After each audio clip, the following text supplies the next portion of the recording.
Now, when most people think about Dubai, they think of sand, camels, but they definitely don't think of camel's milk. Now, I'm sure there's got to be some camels around here somewhere.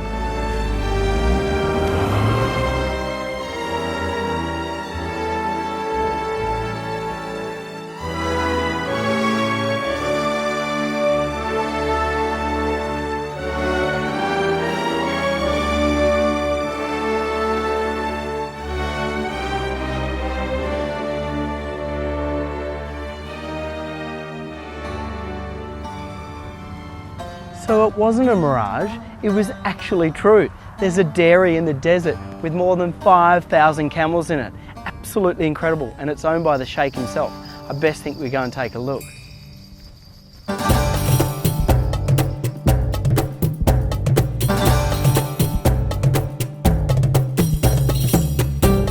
Now I think I found those camels I was looking for, more than 4,500 of them. And they're all individually milked in the morning, about 350 in the morning and about 350 in the afternoon. Quite an amazing thing. They're treated like absolute gold here, really, really well.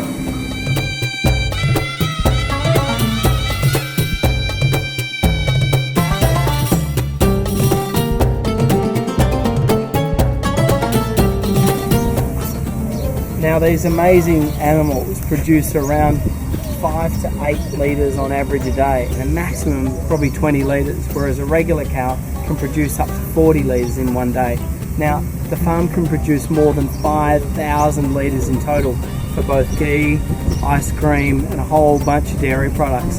And it's just amazing how well these animals are treated.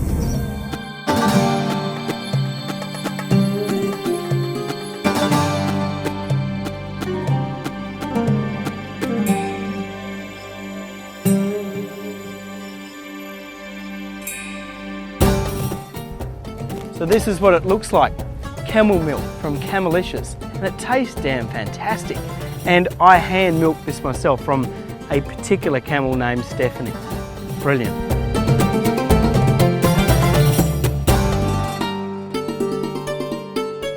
Now I've got my Camelicious camel milk, and we're here to see our Nassma, the first and finest camel milk chocolate in the world. Let's hope that someone's here to look after us. Patrick? Hey Josh, how are you? Very well. Welcome to Dubai. Come on in, come on in. Brilliant, thank you. You had a good trip? I had a great trip. We've been out visiting the dairy. Okay, I see you brought your milk with you. Certainly did. Now I'm particularly excited to see you guys today. Okay, I just have to ask you to change your head Sure. here for the purposes of hats up. Naturally. There you go. Now these guys produce a very, very unique product in the UAE, don't you? Correct, yeah. We're the first and only to make chocolate made from camel's milk. Right. Camel's milk is a unique product. Yep. It has half as much fat as compared to cow's milk. It's got 3 to 5 times more vitamin C. But the most interesting aspect is there's no known allergies to camel's milk. Wow. Yeah. So I'll show you how to make the chocolate. I'll take this away from you. Yes. You know, milk is liquid. I've had a bit of a try of this. You've had a bit of a try? Yeah, I actually Nice and really salty? enjoy it, yeah. Milk is liquid. It doesn't mix very well with the fat from the cocoa beans. So we freeze dry that milk. Yes. In fact, and we make a beautiful milk powder. Wow. It's got There a you beautiful aroma. Our chocolate only has 5 ingredients. Yes. So it's the obviously the camel milk, which Camel is what milk. makes it special. Yep.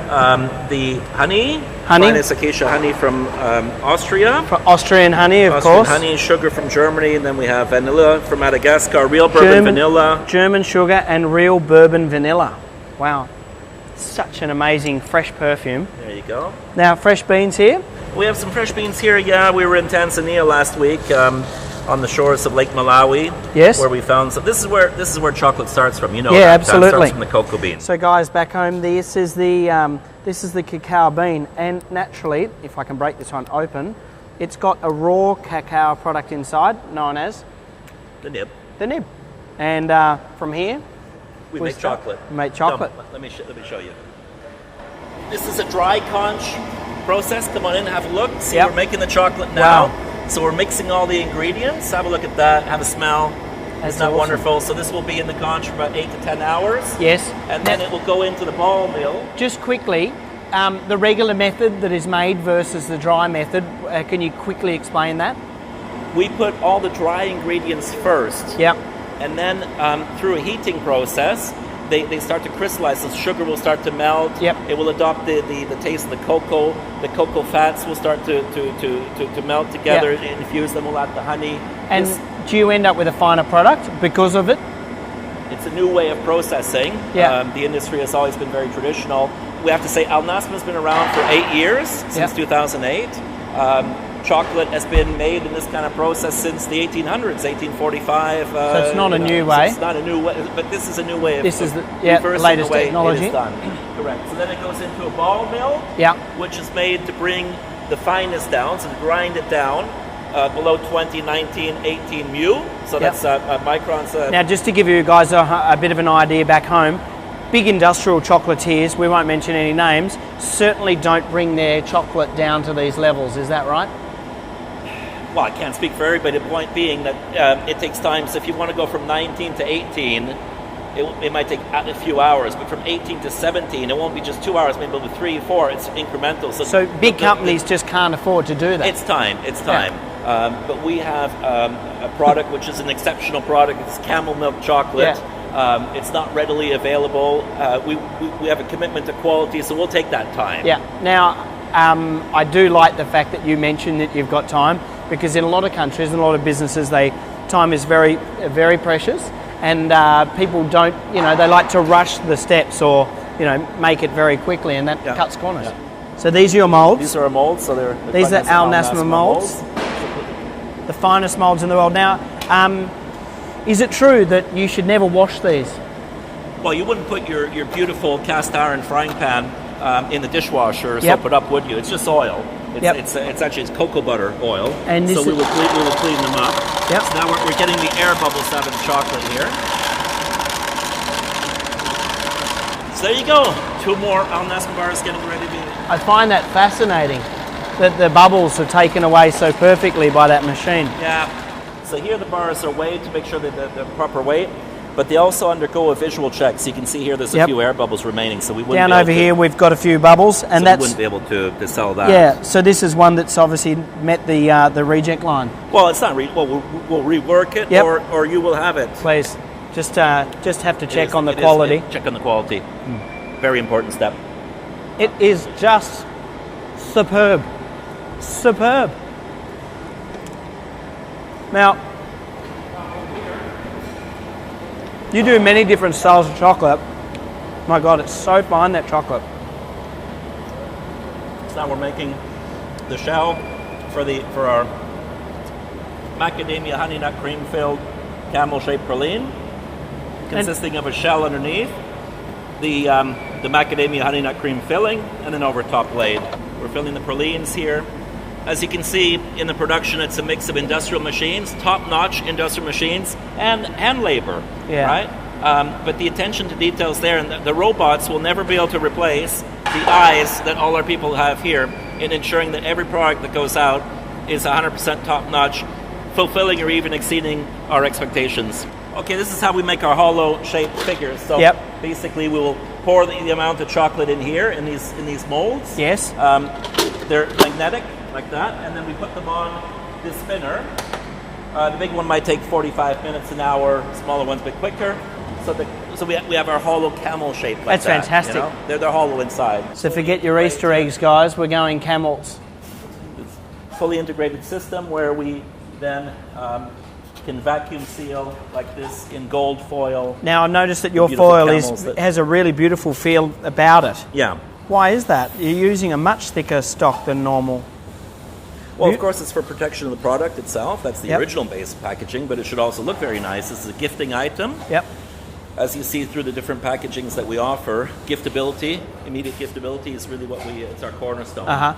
So over here, we're wrapping the bars, for example. You're hand wrapping the bars. Correct, yeah. It's also a visual check, a last visual check that the final product that's going out is perfect in every possible way. Okay. Nice. This is the warehouse. Yep. This is a warehouse manager's beautiful. dream. It's beautiful. Empty. It's empty. It's an empty warehouse, which is great because the orders keep coming and we just keep shipping them straight out. Beautiful little boxes. Thank you. Yeah, this is probably one of our very iconic packagings. If you bring this home to your girlfriend or your wife, she might expect something different inside. A ring. A ring? No, that'd be totally disappointing. We've got 11 grams of pure chocolate pleasure. Fantastic. So this is the Camel that you were seeing being produced over there. Don't get any ideas, lady. There's not a ring underneath this. And this is fine chocolate at its finest. Yeah, and the packaging as well. This comes from Max Liebig, chocolate factory. Thomas Koy, good friend of ours, in Regen in the Bavarian forest of Germany. Wow. Yeah. So actually handmade in Germany. Yeah. We went to some Asian countries, but the clasp wouldn't close properly, or the logo would be crooked. Skew-if, yeah. But the worst thing would be that, smell that. What do you smell? Wow. What do you smell? Nothing. Exactly.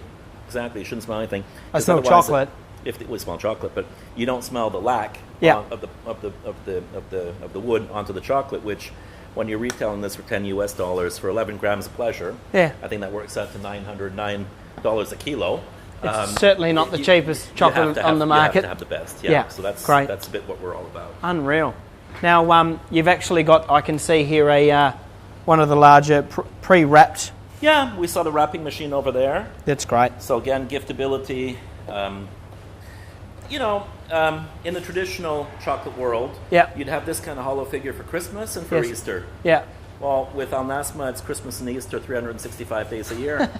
I love it. Yeah. So we'll be flying these out with a caviar shipment any day now. Anytime. I'm pretty excited at Gourmet Life. These will be available in less than a few weeks. Yeah, and our friends in Australia will be happy that we finally solved the issue of having supply to Australia. We get mails, we get Facebook requests, people who have traveled through Dubai Airport. Yeah. Dubai Airport, 85 million passengers last year, 80% transit, a lot of them going to Australia, New Zealand, typically buying our product and then coming home and shooting themselves in the foot that they didn't buy more.